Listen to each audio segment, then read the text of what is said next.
खासतौर पर हरियाणा के लिए कहूंगा सर्वेश जी, जी जी। जितना इंतजाम किया जाना था वो नहीं किया गया। दिखाने के लिए कहा गया कि हर जिले में रिलीफ कैंप बनाए गए, रिलीफ सेंटर बनाए गए, मगर उनमें जो नंबर आप देखेंगे ज्यादा नंबर नहीं था प्रवासी मजदूरों का उन रिलीफ कैंप में। कहीं 1000 था, कहीं 500 था, कहीं 1500-2000 मैक्सिमम गुड़गांव के अंदर। और वहां भी 80% खाना समाज सेवी संस्थाओं ने और व्यक्तिगत रूप से लोगों ने अपना प्रोवाइड कर। केली स्कूल ऑफ बिजनेस से पढ़े लिखे हैं, तो दीपेंद्र आपसे ना व्यापारी जानना चाहते हैं या आपको सुनना चाहते हैं इस बारे में कि उनकी रिफॉर्म के लिए क्या क्या चीज़ें हो सकती हैं, क्योंकि मुझे लगता है कि इंडस्ट्रीज़ में बड़ी गिरावट आएगी, व्यापार जो है वो बहुत डाउन जा रहा है, हमारा चेन इसकी टूट गई है। तो ऐसे में रिफॉर्म कैसे हो सकता है, कोई आप बता पाएंगे? स्टॉक एक्सचेंज तो ऊपर जाती है, अगर इंडस्ट्री का इससे फायदा दिखता तो ये केवल मैं समझता हूं कि कहीं ना कहीं सफेद हाथी साबित होगा।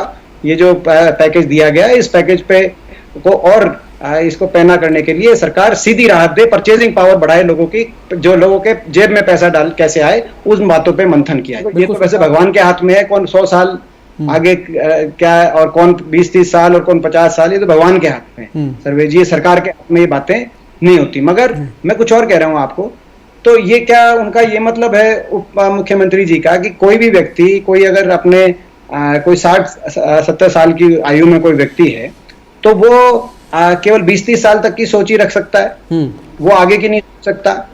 क्या हमारे घर परिवार में पूरे जो हमारे 25-30% आबादी हरियाणा की 60 साल से ऊपर है, वो लोग हैं, क्या वो आगे की अपनी नहीं सोचते अगली पीढ़ियों की? क्या प्रधानमंत्री जी से लेके और मुख्यमंत्री जी तक भी उसी कैटेगरी में शामिल हैं? तो क्या हिंदुस्तान के प्रधानमंत्री जी और जो मुख्यमंत्री जी, उप मुख्यमंत्री जी का ये कहना है कि वो आगे की नहीं सोचते, केवल उनकी उम्र कम है इसीलिए वो आगे की सोचते हैं? तो ये मैं समझता हूँ कि ये कोई जो बात थी, ये बात मैंने महसूस करी, ये बात उनको नहीं कहनी चाहिए। जो ऑनलाइन पत्रकारिता के पायनियर्स है हरियाणा में जो है, तो आप उनमें से, उन नामों में से शामिल है। आप लोगों के कंधों पे ज्यादा मैं समझता हूँ जिम्मेदारी आ गई है। बिल्कुल, कोशिश यही रहती है कि जिम्मेदारी को ठीक से निभाया जाए, क्रेडिबिलिटी बनी रहे, लोग विश्वास करें, भरोसा करें, और आगे भी इस चीज़ पे हम खड़े उतरने की कोशिश करेंगे। और अगला सवाल मेरा दीपेंद्र जी ये था कि लॉकडाउन जैसे शुरू हुआ तो हरियाणा सरकार में जो सबसे ज़्यादा चर्चाएँ हुई वो शराब को लेके हुई। पहले शराब खोलने को लेके हुई, फिर उन्होंने बंद कर दी तो क्राइम बढ़ गया, ब्लैक मार्केटिंग हो गई, और वो पूरा का पूरा, जब लॉकडाउन अभी ख़त्म भी नहीं हुआ है तो वो एक पूरा स्कैम बन गया, लीकर स्कैम जिसे अभी हरियाणा में कहा जा रहा है, और एक SCT भी बिठा दी गई जांच के लिए। तो आपको लगता है कि ये जो SCT है ये जांच ठीक से कर पाएगी? अनिल जी भी की कहनी और कथनी में फर्क पाया। SIT जो बनी वो पावरलेस एक तरीके से। अभी हाल ही में हिसार की घटना का मैं आपको जिक्र करूँ, हिसार के हांसी में एक BJP महामंत्री SDM से उलझते हैं, SDM से बदतमीजी से पेश आते हैं। उसको एक मत पोस्ट ने हमने ही उठाया था, और उस वीडियो को देश के करीब 1.25 करोड़ लोगों ने देखा है हमारे फेसबुक पेज पर एक मत पोस्ट के, और 50,000 से ज़्यादा लोगों ने कमेंट्स किए हैं, 2 लाख से ज़्यादा लोगों ने उसको शेयर किया है। इस बात की भर्त्सना हो रही है कि BJP का नेता, जो जिला स्तरीय नेता है, ऐसे नेता और अधिकारियों को, जो उपमंडल का एक बड़ा अधिकारी है SDM, उसके साथ में बदतमीजी से पेश आते हैं और ये कहते हैं कि महामंत्री की गाड़ी को रोकोगे। उन्होंने कहा सिर्फ ये था कि आप गाड़ी पार्किंग में लगाइए, और नेताजी ने कहा गाड़ी में बैठे बैठे, तो क्या आप महामंत्री की गाड़ी को रोकेंगे? ये सर्वेश जी, मैंने भी आप ही का चैनल पे वो देखा था, वो बड़ा बहुचर्चित था, बहुत वायरल हुआ है, 1.25 करोड़ के करीब लोगों ने इसको देखा। नमस्कार, एक मत पोस्ट में आपका स्वागत है, मैं हूं सर्वेश कुकरा। स्क्रीन पर आपने देख लिया होगा, इस वक्त मेरे साथ कांग्रेस के वरिष्ठ नेता और राज्यसभा सदस्य दीपेंद्र हुड्डा हैं। दीपेंद्र हुड्डा सीधे दिल्ली से हमारे साथ जुड़े हैं। दरअसल हमने इनसे रिक्वेस्ट की थी, इनके चाहने वाले भी हमें बार बार कह रहे थे, पूछ रहे थे कि कभी दीपेंद्र हुड्डा से बातचीत करिए, उन्हें दिखाइए, क्योंकि लॉकडाउन था और दीपेंद्र हुड्डा पब्लिक के बीच में मजबूरी थी, इसलिए नहीं आ पा रहे थे। तो हमारी रिक्वेस्ट को दीपेंद्र हुड्डा ने आज मान लिया और एक मत पोस्ट पर अभी दिल्ली से सीधे लाइव जुड़े हैं। दीपेंद्र, सबसे पहले आपका बहुत बहुत स्वागत है एक मत पोस्ट पर।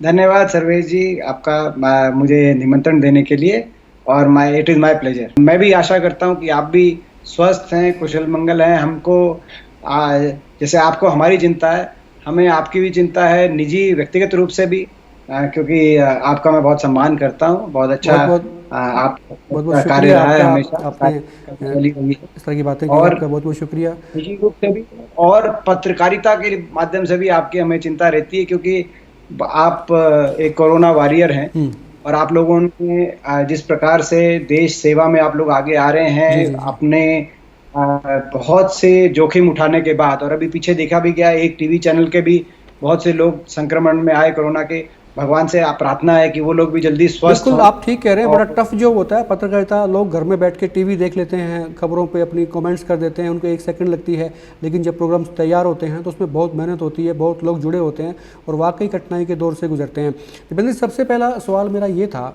कि एक वो नेता जो हमेशा भीड़ में रहता है, हज़ारों की भीड़ उसके इर्द गिर्द होती है, हज़ारों लोग उनसे किसी काम के लिए आते हैं और वो काम करके उन्हें ज़्यादा खुशी भी मिलती है, तो आज कैसा लग रहा है? वो भीड़ भी नहीं है, हालांकि भीड़ आपसे मिलना चाह रही है लेकिन भीड़ आपके पास नहीं है। और नेताओं के लिए होता ही है कि उन्हें भी भीड़ ही पसंद होती है। भीड़ मुझे लगता है किसी भी एक अच्छे नेता की खुराक भी हो सकती है। उन्हें लगता है कि भीड़ के बगैर उनका दिन ही नहीं गुजरता, अगर उनके पास में लोग नहीं आएंगे तो उनका दिन कैसा होगा, ये मैं समझ सकता हूँ और आप मेरे से ज़्यादा अच्छी तरह समझते हैं। तो लॉकडाउन में जब भीड़ नहीं आ पा रही है या आप भीड़ के बीच में नहीं जा पा रहे हैं क्योंकि तमाम मर्यादाएं हैं, तो इस बीच कैसा लग रहा है?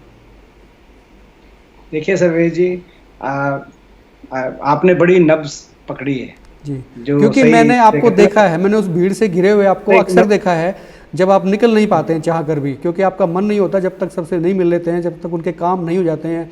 और टेलीफोन आप बहुत करते हैं लोगों के लिए, मैंने ये भी नोटिस किया था, लेकिन अब वो लोग मिस कर रहे हैं, आप भी शायद कर रहे होंगे। इसलिए मेरे जहन में था कि सबसे पहले अब ये फ़र्क कैसा लग रहा है? आपने पता है कि नब्ज पकड़ी है, क्योंकि देखिए 15 साल पहले मैं अमेरिका से वापस आया था अपने देश में वापस, और राजनीति में मैंने पहले कदम बढ़ाए थे, लगभग 15 साल हो गए उस बात को। और तब से लेके आज तक मैं सर्वेश जी आपको बताऊं, मैंने कोरोना से पहले एक दिन की भी छुट्टी लेके मैं घर नहीं रहा जी, ये एक दिन की भी।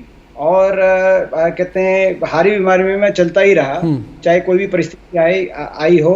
हाँ, बीच में एक बार मेरे कमर में चोट लगी थी, तब मैं जो है 2-3 महीने के लिए मेरे को बेड रिडन होना पड़ा था, मगर तब भी मैं बिस्तर पे लेटे लेटे लोगों से मिलता रहता था। जी जी। तो मेरे इस आपको वही स्थिति हो रही है कि बिना पानी के मछली, आपने इसलिए बस जो है सही नब्ज पकड़ी है। बिना लोगों से, तो जितना लोगों का मिलने का मन है उससे ज्यादा लोगों से घुल मिल के राजनीतिक और सामाजिक गतिविधियां करने का जो है मन करता है, जी करता है। सरकार ने अभी तक रोक लगाई हुई है उस पर, और सही भी है, उस बात को मैं गलत नहीं ठहराता, और सही गाइडलाइंस है, हमें सावधानी ही बरतनी पड़ेगी। जो तो मगर सही मायने में पहली बार जो मैं समझता हूँ कि ऐसा पीरियड मैंने देखा, आपने भी पहली बार ऐसा पीरियड देखा होगा, ऐसा समय देखा। डेफिनेटली सभी के लिए ये पहला अनुभव है। तो बहुत कुछ ऐसा समय सिखाता भी है, आत्ममंथन करने का भी अवसर मिलता है, और मैं समझता हूँ कि आने वाला समय कैसा होगा उसको लेके जो अनिश्चितता अभी बरकरार है, जो प्रश्न चिन्ह अभी भी लगे हुए हैं, आने वाले समय में पत्रकारिता कैसी होगी, राजनीतिक गतिविधियां कैसी होंगी, सामाजिक कार्यक्रम कैसे करने पड़ेंगे, तो बहुत से अभी प्रश्न चिन्ह हैं। बिल्कुल, उम्मीद करते पूरा का पूरा सिनारियो जो है चेंज हो गया, फील्ड कोई भी रहे सभी में चेंजेस आए हैं। सभी डिजिटल तो चले ही गए हैं, लेकिन और बहुत से चेंजेस आए हैं कि ये स्थिति भी हो सकती थी, किसी ने सोचा नहीं था, अब ये चीज़ें आ गई हैं, तो उसी के अकॉर्डिंगली तमाम बदलाव हो रहे हैं। और जब से ये आप लोग आने वाले समय में बड़ी भूमिका रहने वाली है सर्वेश जी, क्योंकि आप लोग जिस प्रकार से एक पायनियर्स हैं, जो ऑनलाइन पत्रकारिता के पायनियर्स है हरियाणा में, जो है आप उनमें से, उन नामों में से शामिल है। आप लोगों के कंधों पे ज्यादा मैं समझता हूँ जिम्मेदारी आ गई है। बिल्कुल, कोशिश यही रहती है कि जिम्मेदारी को ठीक से निभाया जाए, क्रेडिबिलिटी बनी रहे, लोग विश्वास करें, भरोसा करें, और आगे भी इस चीज़ पे हम खरे उतरने की कोशिश करेंगे। और अगला सवाल मेरा दीपेंद्र जी ये था कि लॉकडाउन जैसे शुरू हुआ तो हरियाणा सरकार में जो सबसे ज़्यादा चर्चाएँ हुई वो शराब को लेके हुई। पहले शराब खोलने को लेके हुई, फिर उन्होंने बंद कर दी तो क्राइम बढ़ गया, ब्लैक मार्केटिंग हो गई, और वो पूरा का पूरा जब लॉकडाउन अभी ख़त्म भी नहीं हुआ है तो वो एक पूरा स्कैम बन गया, लीकर स्कैम जिसे अभी हरियाणा में कहा जा रहा है, और एक SCT भी बिठा दी गई जांच के लिए। तो आपको लगता है कि ये जो SCT है ये जांच ठीक से कर पाएगी, या लोगों को ये भरोसा होता है कि कभी ये नहीं करेगी या करेगी, या क्या रिजल्ट इसके निकलेंगे? क्या लगता है, सरकार ईमानदारी से काम करेगी? देखिए सर्वेश जी, बड़े दुर्भाग्य की बात है कि ऐसे समय में ऐसी बातों के लिए हरियाणा का नाम देश में सुर्खियों में रहा, देश में चर्चा में आया, खबरें बनी। पहले तो सबसे पहले ये बात आई कि हरियाणा की सरकार ने अपना राजहट दिखाया कि शराब के ठेके बंद नहीं होने देंगे और शराब की बिक्री जारी रहेगी, और पूरे देश में हाहाकार मची उस बात को लेकर। और अंततः भारत सरकार और प्रधानमंत्री जी के कार्यालय से निर्देश निकला कि सारे स्टेट्स अपनी बंद करें, और उस समय केवल हरियाणा ही खुला था जी। तो उन्होंने ये तो सारे स्टेट्स बंद करें ठेके, मगर वो एक तरीके से निशाना, उनका इशारा हरियाणा की सरकार की कार्यशैली की तरफ रहा, दुर्भाग्य रहा। उसके बाद जैसे तैसे वो बंद करने का भारत सरकार ने अपना कहते हैं अपने निर्देश दिए, मगर उसके तुरंत बाद हरियाणा के अंदर एक जो गैर कानूनी तौर से शराब की बिक्री शुरू हो गई जी।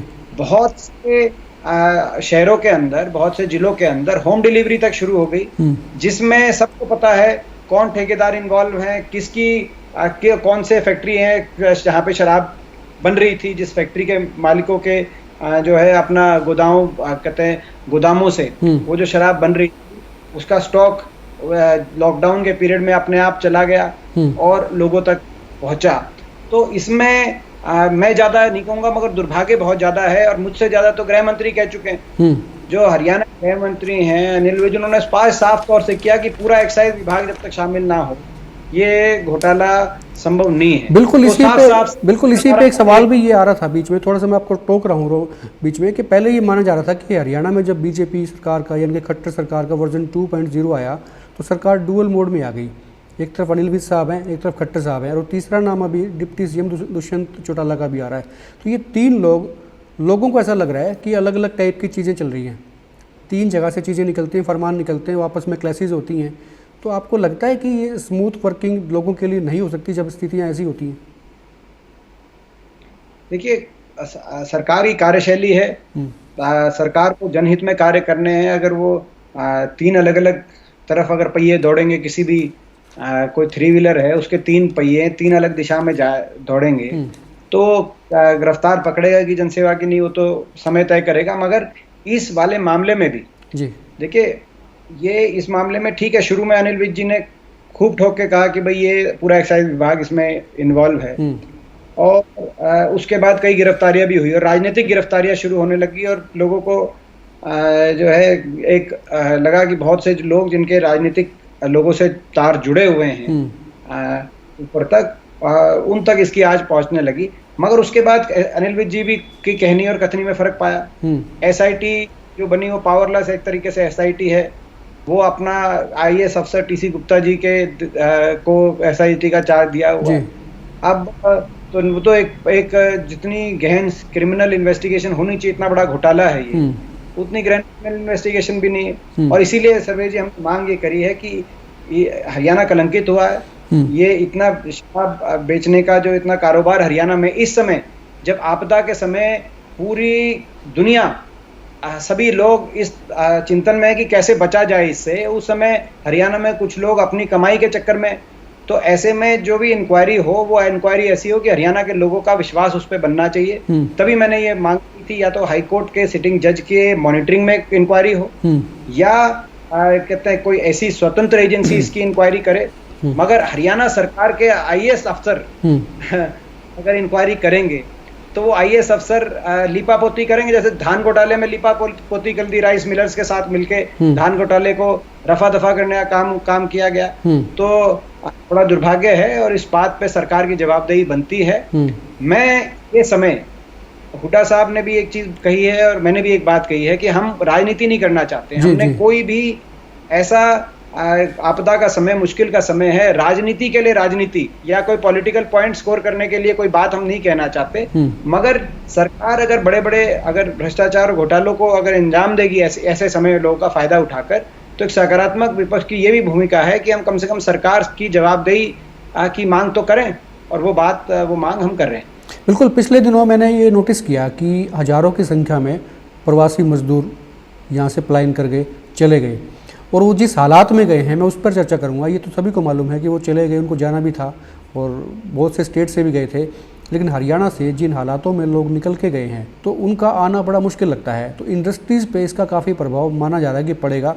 पहले ही हरियाणा में जो एक इंडेक्स था इंडस्ट्रीज़ को लेके, व्यापार को लेके, वो बेहद नीचे था, कम था, कमज़ोर था। हालांकि सरकार दावे करती रही है कि हमने ये किया वो किया, लेकिन मुझे लगता नहीं था कि इंडस्ट्री की जो हमारी वैल्यूज़ हैं वो हरियाणा में कुछ ज़्यादा थी। लेकिन अब जब लॉकडाउन के बाद मज़दूरों का एक बड़ी संख्या में यहाँ से निकलना हुआ है, खास करके उत्तर पूर्व के जो मज़दूर थे वो चले गए हैं, तो लगता नहीं मुझे लौट के आएंगे। और जो स्किल्ड जो लेबर थी वो चली गई है। तो आप क्या देखते हैं कि इसका प्रभाव कितना पड़ेगा, या फिर कांग्रेस के पास में कोई ऐसी कोई योजना है या कोई सलाह है सरकार के लिए कि इस पर अमल किया जाए और इन उद्योगों को बचाया जाए? देखिए, जो गरीब मजदूर हैं, प्रवासी मजदूर, उनको लेकर सरकार की तरफ से काफ़ी कमियां रही हैं।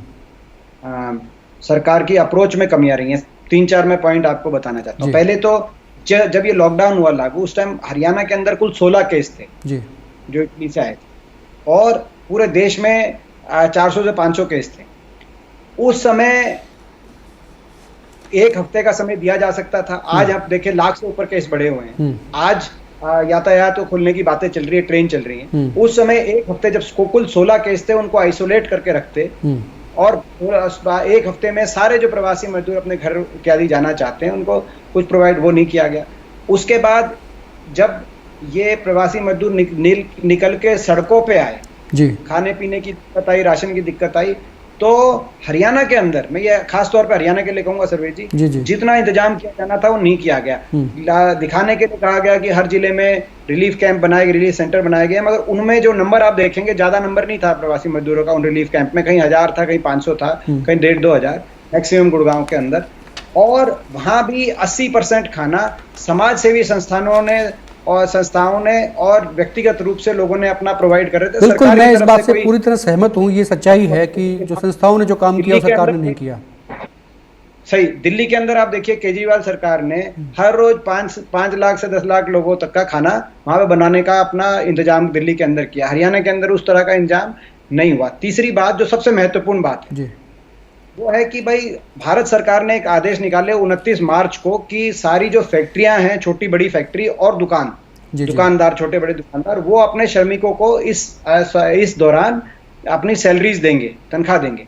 मगर उन फैक्ट्रियों के लिए और उन दुकानदारों के लिए, क्योंकि उनकी भी सेल रुक गई थी, उनके लिए कोई ऐसा राहत का काम नहीं, ना तो उनको राहत दी गई और ना ही अपने खुद के आदेशों को, भारत सरकार के आदेशों को सरकार ने सुनिश्चित किया कि आदेशों का पालन हो। इसीलिए बहुत से मजदूरों को या तो तनख्वाह नहीं मिली, या उनको ये कह दिया गया आगे देंगे, या उनको निकाल दिया गया। तो उनको अपने जीवन को लेकर एक अनिश्चितता आ गई उनके दिमाग में कि आगे विश्वास ही नहीं बैठा कि उनको तनख्वाह भी मिलेगी कि नहीं मिलेगी। ये सबसे बड़ा कारण था कि उनका जब विश्वास उठा सर्वेश जी, तब वो पलायन के लिए मजबूर हुए।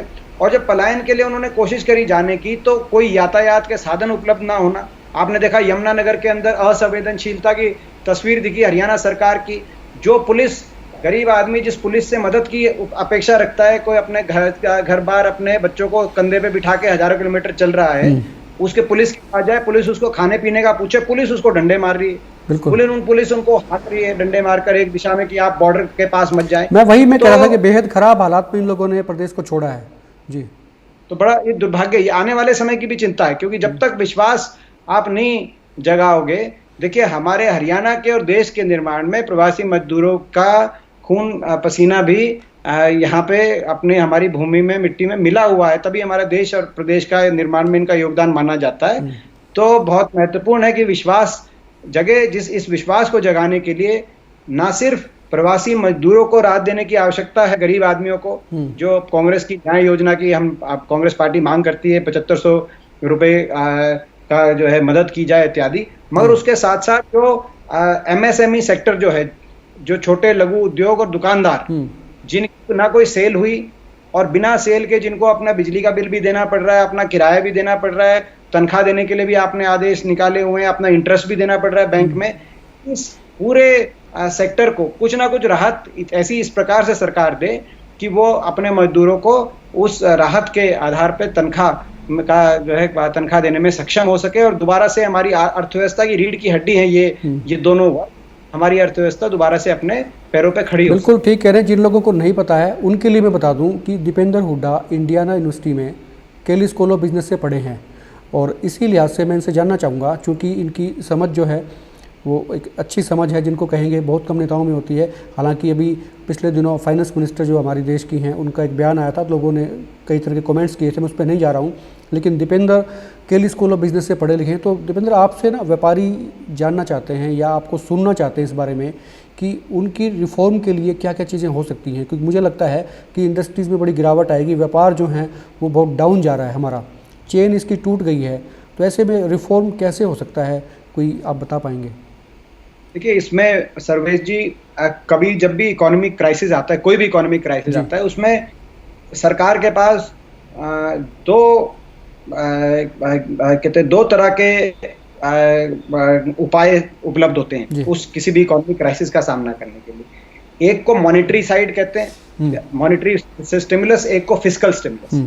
मॉनेटरी स्टिमुलस जो होता है वो सरकार लोन कम दरों पे या इजी कंडीशंस में लोन अपने बैंकों के थ्रू या स्वयं डायरेक्टली सरकारी बैंकों के थ्रू माध्यम से अलग अलग सेक्टर्स को बहुत ही अच्छी कंडीशंस पे लोन दिला के पूरे सिस्टम के अंदर लिक्विडिटी बढ़ा सकती है। सप्लाई साइड है कि अगर किसी फैक्ट्री को अपनी निवेश करना है, इस समय अपनी नई फैक्ट्री लगानी है, तो ताकि वो नई कुछ अपना या इंफ्रास्ट्रक्चर बनाना है तो इस समय बनाए, उसको इतने अच्छी कंडीशन नहीं मिलेगी, तो वो सप्लाई साइड, उसको सप्लाई साइड बोलते हैं या मॉनेटरी साइड बोलते हैं, क्योंकि आरबीआई का रोल रहता है उसमें।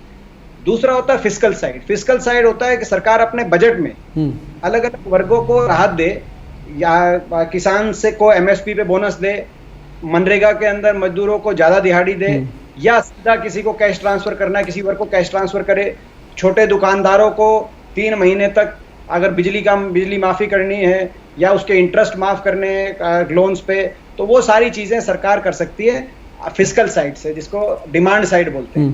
तो अभी क्या हो गया कि ये जो 20 लाख करोड़ का सरकार ने पैकेज दिया है, इसमें लगभग 18.5 लाख करोड़ केवल मॉनेटरी साइड है, बैंकिंग की तरफ। सप्लाई साइड जी वो दिखाने में तो 18.5 लाख करोड़ है, मगर जब तक वो कोई लोन लेगा नहीं तो एक पैसा नहीं। लोन आदमी तब लेगा, कोई अगर दुकानदार है आज के दिन, वो लोन तब लेगा जब उसको सेल दिखेगी जी, जब उसको अपना बिजनेस बढ़ाना, व्यापार बढ़ाना, नहीं तो, या कोई छोटा उद्योगपति तब लेगा लोन, नहीं तो लोन लेगा।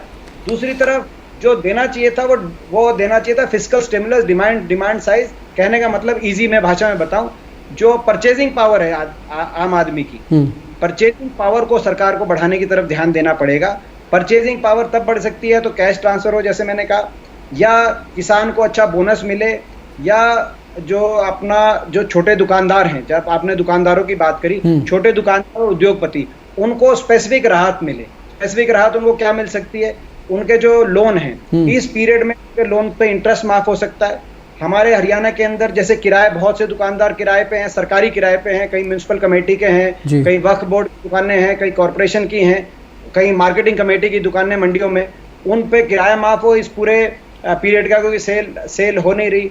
इसी प्रकार से जो दुकानदार हैं, उनको जितनी वो एम्प्लॉयमेंट है, जैसे अमेरिका के अंदर फिस्कल स्टिमुलस जो उन्होंने दिया है, जितने श्रमिक एम्प्लॉयड हैं हर इंडस्ट्री के पास, उन श्रमिकों के हिसाब से कुछ ना कुछ सब्सिडी मिल गई उनको सीधी, कि अगर आपके 10 आदमी, अगर आपके एम्प्लॉयड हैं, आप दिखा दो कि 10 आदमियों के है, तो उनकी कुछ ना कुछ सब्सिडी उनको इतने महीनों की उनको डायरेक्टली उन छोटे दुकानदारों या छोटे उद्योगपतियों को दिए कई सरकारों ने। तो हमारी सरकार को उस तरह के एक जो है पैकेज की जरूरत थी। जो पैकेज कहा गया, वो पैकेज मैं समझता हूँ इसीलिए जो बहुत से विशेषज्ञों ने और कुछ विपक्षी पार्टियों ने इसको, चाहे डॉक्टर मनमोहन सिंह जी की बात हो, चिदम्बरम जी की बात हो, इसको उतना सार्थक नहीं बताया। उसका कारण यही है कि 2 पहलू थे सरकार के पास। सरकार ने केवल बैंक की तरफ से तो आसानी कर दी, मगर आदमी के जेब में पैसा डाला नहीं। आम आदमी के बिल्कुल धरातल पे काम नहीं किया गया, ये नहीं देखा गया इसके रिजल्ट्स कैसे आएंगे। पैसा नहीं होगा सर्वेश जी,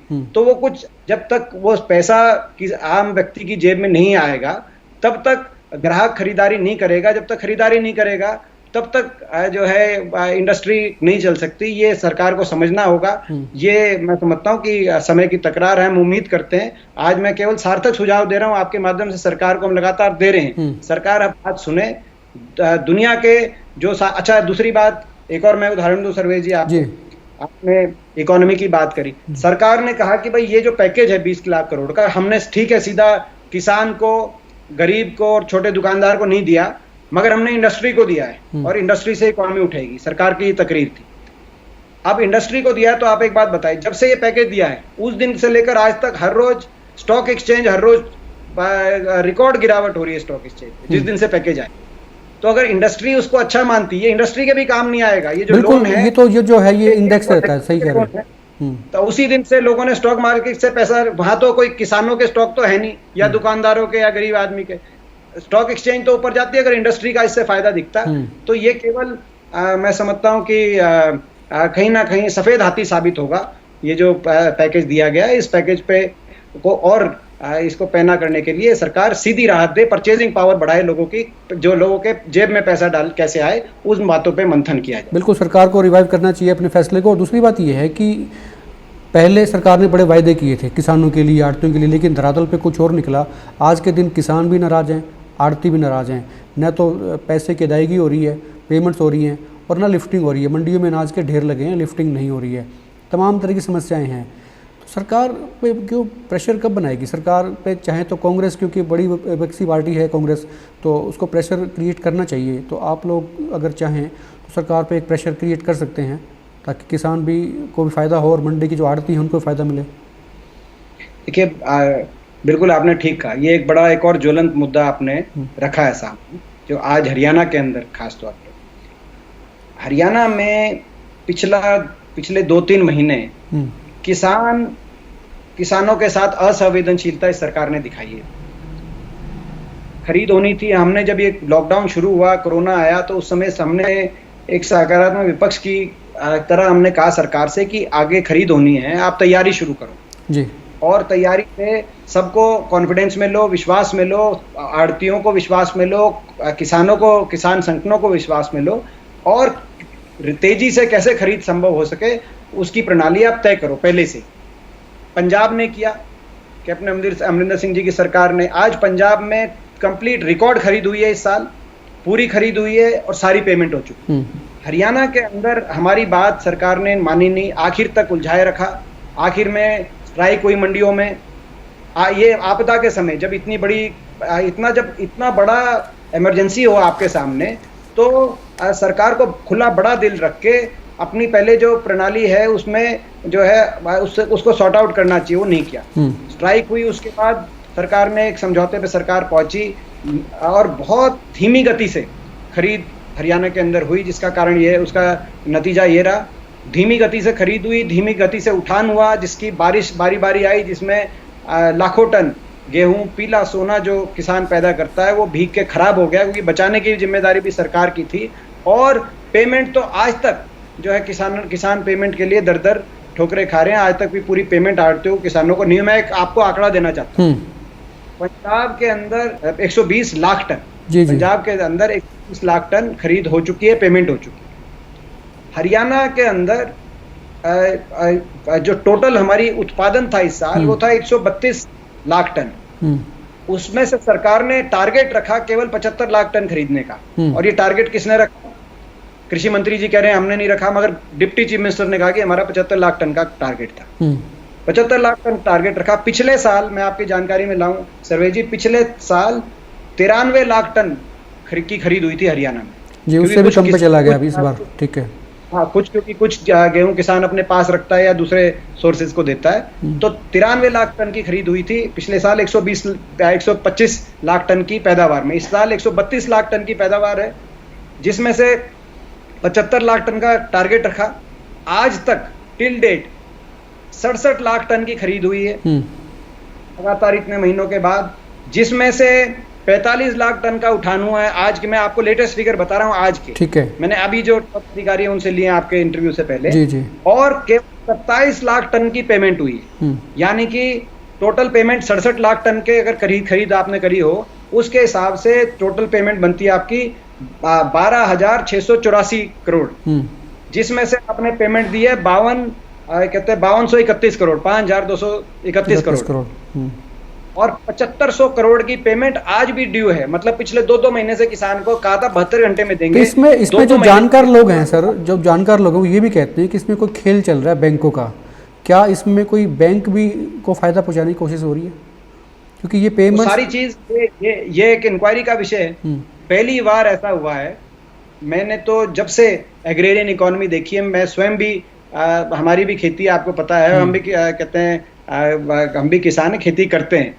बचपन से लेके आज तक मैंने कभी ऐसा नहीं देखा कि भाई पेमेंट को लेकर इतना समय लग जाए। जी। और वो भी आपदा के समय। देखो सर्वेश जी, इसमें मैं एक और कह रहा हूँ, आपदा के समय डेफिनेटली इससे बड़ी आपदा कभी किसी ने देखी नहीं थी अभी, जो जितनी बड़ी आपदा आज के दिन लोग सफर हो रहे हैं। इस समय तो जो सरल प्रक्रिया थी, उसी प्रक्रिया के आधार पर सबको विश्वास में लेकर तेजी से खरीद संपन्न हो, किसी वर्ग को ज्यादा परेशानी दिक्कत ना हो, ये सुनिश्चित करना चाहिए था। मगर जैसे मैंने कहा, पिछले साल 93 लाख टन की खरीद हुई थी और इस साल जो है अभी तक केवल 67 लाख टन की, मतलब लगभग आप मानो 16-18 लाख टन तो पिछले साल से भी, लगभग 30 लाख टन 30 लाख टन तो पिछले साल की खरीद से भी कम खरीद हुई है अभी तक खरीद पूरी हुई नहीं, जबकि उत्पादन ज्यादा है। जो उत्पादन ज्यादा हुआ है, पैदावार ज्यादा हुई है, आपको पता है इस बार अच्छी स्थिति थी, परिस्थिति, गेहूं अच्छा था, तो वो किसान आज सरकार से बड़ा रुष्ट है और बड़ा नाराज है और सरकार को इस बात को समझना चाहिए। एक तरफ तो ये चल रहा था सर्वे जी, दूसरी किसान पे दोहरी मार अब ये पड़ गई कि इन्होंने धान के लिए एक और वो ले आए, बुआई को लेके पाबंदी लगा दी 40 ब्लॉकों में। 40 ब्लॉक बहुत होते हैं, तो 40 की तरफ से ये कहा भी गया है कि किसानों के साथ में गलत हो रहा है और ये धान की बुआई को लेके ही बात थी कि भी धान ना पैदा करें, लेकिन कांग्रेस ने शायद ये भी कहा है कि वो करेंगे और किसानों के साथ में खड़ी है कांग्रेस किसानों के साथ खड़ी है। ये भी मैं आपसे पूछना चाहता हूँ, इन्होंने क्या आप नियम बनाया, निर्देश दिए कि अगर 10 एकड़ जमीन है तो 5 में धान लगा सकते हो, अगर 2 है तो 1 में लगा सकते हो, आधे में धान लगाओ और आधे में सब्सिडी लो, जो ये 7,000 रुपए देना चाह रहे हैं, और मक्की लगाओ इत्यादि। पिछले साल भी ये स्कीम आई थी, इन्होंने 2,000 रुपए की सब्सिडी की बात की थी, वो भी मिली नहीं, आज तक पेमेंट नहीं हुई, जो किसान नहीं लगाते हैं। इस साल ये इसको एक तरीके से निर्देश दे दिया। पिछले साल निर्देश नहीं था कोई, पिछले साल केवल एक तो मैं सरकार से सवाल पूछना चाहता हूं, क्या यही साल मिला था आपको इतनी, जिस प्रकार से आपने 50%, इस टाइम मैं एक बात आपको से पूछता हूं, अर्थव्यवस्था, डूबती अर्थव्यवस्था को बचाने के लिए सबसे बड़ी भूमिका कृषि क्षेत्र की है, क्योंकि मैन्युफैक्चरिंग फैक्ट्रियों के अंदर उत्पादन कम है, सर्विसेज सेक्टर, रेस्टोरेंट और जो आपके बाकी सर्विसेज सेक्टर हैं वो डाउन है। ऐसे में सबसे बड़ी इकोनॉमी को उठाने के जो है जिम्मेदारी आज कृषि क्षेत्र में है, क्योंकि 3 ही क्षेत्र होते हैं इकोनॉमी के। कृषि क्षेत्र की उत्पादन बढ़ाओ, ऐसे इस समय तो ये बात सोची जानी चाहिए कैसे उत्पादन बढ़े। आप जो किसान हमारे उत्पादन दे सकते हैं आपको, आप उनको रोकने का काम कर रहे हो, और आप कह रहे हैं कि हम ये अपना पानी के जल संरक्षण के लिए, भूजल संरक्षण के लिए कह रहे हैं, और उसमें भी सरकार की मंशा ठीक नहीं है। भूजल संरक्षण की बात करते हैं, उसमें मैं 2-3 आपको उदाहरण बताऊं। हमारे समय दादूपुल नलवी नहर का निर्माण किया गया चौधरी उपेंद्र सिंह हुड्डा जी के नेतृत्व वाली सरकार में। ये उन्हीं जिलों के लिए, उत्तर हरियाणा के, जहां पर ज्यादातर ये डार्क जोन 80 जो 40 ब्लॉक आए हैं।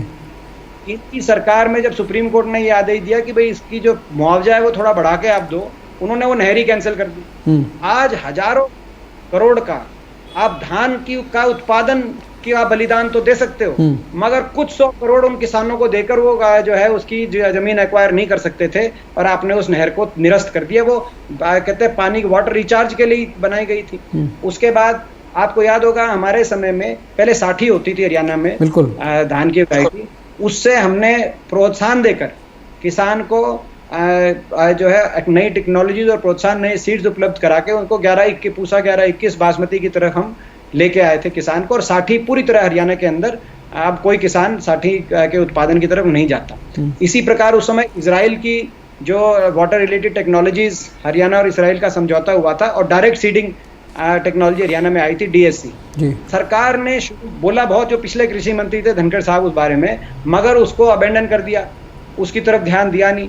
तो ये ऐसी बातें थी कि सरकार इन जो है इन ऐसे रस्तों की तरफ चलती सरकार, चाहे वो नहरों की बात थी, चाहे टेक्नोलॉजीज की बात थी। जब इजराइल गई, रेगिस्तान के अंदर, इजराइल के अंदर पैदावार बढ़ रही है धान की, तो हरियाणा में तो बहुत ज्यादा पानी है, उससे उस तरफ बढ़ा जाना चाहिए था। मैं कोई भूजल संरक्षण के कंसेप्ट के खिलाफ नहीं है, भूजल संरक्षण भी होना चाहिए, मगर जिस प्रकार से किसान का आपदा के समय लाचारी का फायदा उठाते हुए आप किसान पे दोहरी मार मारने की तैयारी में हो, ऐसे किसान का सरकार के फैसले का कतई हम साथ नहीं दे सकते। हम सरकार का इस फैसले के मामले में विनम्रता से पूर्ण विरोध कर रहे हैं सरकार का, और सरकार इस फैसले को जब तक वापस नहीं लेगी तब तक संवैधानिक रूप से जो भी एवेन्यू हमारे पास उपलब्ध हैं, प्रेस के लोगों से बात करने से लेकर और सड़क से लेकर और संसद तक, हम हर एवेन्यू में किसान के कंधे से कंधा मिला किसान की लड़ाई लड़ेंगे। एक और बात आई सर्वेश जी, जी जी, उप मुख्यमंत्री ने कहा इस मामले में कि हुड्डा साहब तो इसीलिए विरोध कर रहे हैं क्योंकि उम्र के लिहाज से वो उन्होंने उम्र पे एक बात कही 20-30 साल से ज्यादा, तो और वे स्वयं जो है वो 50 और 100 साल। इस बात का बहुत विरोध हुआ है, बहुत लोगों ने इसका विरोध भी किया है कि ऐसा नहीं कहा जाना चाहिए। देखो ये तो वैसे भगवान के हाथ में है, कौन 100 साल आगे क्या और कौन 20-30 साल और कौन 50 साल, ये तो भगवान के हाथ में है सर्वेश जी, सरकार के हाथ में ये बातें नहीं होती। मगर मैं कुछ और कह रहा हूँ आपको, तो ये क्या उनका ये मतलब है उप मुख्यमंत्री जी का कि कोई भी व्यक्ति, कोई अगर अपने कोई 60-70 साल की आयु में कोई व्यक्ति है तो वो केवल 20-30 साल तक की सोच ही रख सकता है, वो आगे की नहीं सोच सकता? क्या हमारे घर परिवार में पूरे जो हमारे 25-30% आबादी हरियाणा की 60 साल से ऊपर है, वो लोग हैं, क्या वो आगे की अपनी नहीं सोचते अगली पीढ़ियों की? क्या प्रधानमंत्री जी से लेके और मुख्यमंत्री जी तक भी उसी कैटेगरी में शामिल हैं? तो क्या हिंदुस्तान के प्रधानमंत्री जी और जो मुख्यमंत्री जी, उप मुख्यमंत्री जी का ये कहना है कि वो आगे की नहीं सोचते, केवल उनकी उम्र कम है इसीलिए वो आगे की सोचते हैं? तो ये मैं समझता हूँ कि ये कोई जो बात थी, ये बात मैंने महसूस करी, ये बात उनको नहीं कहनी चाहिए थी। नहीं, ये हर किसी ने बाकायदा महसूस की है और इस पे बहुत बयान भी आए हैं और इसको हर किसी ने कंडेम किया है कि इस तरह की भाषा का प्रयोग नहीं होना चाहिए था, इसके मायने भी गलत निकाले गए। इसका मतलब ये होता है कि सरकार के पास में मुद्दे हैं ही नहीं, लोगों की बातों का जवाब उनके पास है नहीं, तभी ऐसी बातें कही जाती हैं। और आखिरी में एक सवाल और दीपेंद्र जी आपसे कि लॉकडाउन है, सभी दिक्कत में हैं और ऐसे में बीजेपी नेताओं के कारनामे आ रहे हैं। अभी हाल ही में हिसार की घटना का मैं आपको जिक्र करूं, हिसार के हांसी में एक बीजेपी महामंत्री एसडीएम से उलझते हैं, एसडीएम से बदतमीजी से पेश आते हैं। उसको एक मत पोस्ट ने हमने ही उठाया था और उस वीडियो को देश के करीब 1.25 करोड़ लोगों ने देखा है हमारे फेसबुक पेज पर एक मत पोस्ट के, और 50,000 से ज़्यादा लोगों ने कमेंट्स किए हैं, 2 लाख से ज़्यादा लोगों ने उसको शेयर किया है। इस बात की भर्त्सना हो रही है कि बीजेपी का नेता जो जिला स्तरीय नेता है, ऐसे नेता और अधिकारियों को, जो उपमंडल का एक बड़ा अधिकारी है एसडीएम, उसके साथ में बदतमीजी से पेश आते हैं और ये कहते हैं कि महामंत्री की गाड़ी को रोकोगे। उन्होंने कहा सिर्फ ये था कि आप गाड़ी पार्किंग में लगाइए और नेताजी ने कहा गाड़ी में बैठे बैठे, तो क्या आप महामंत्री की गाड़ी को रोकेंगे? ये सर्वेश जी, मैंने भी आप ही का चैनल पे वो देखा था, वो बड़ा बहुचर्चित था, बहुत वायरल हुआ है, 1.25 करोड़ के करीब लोगों ने उसको देखा जी।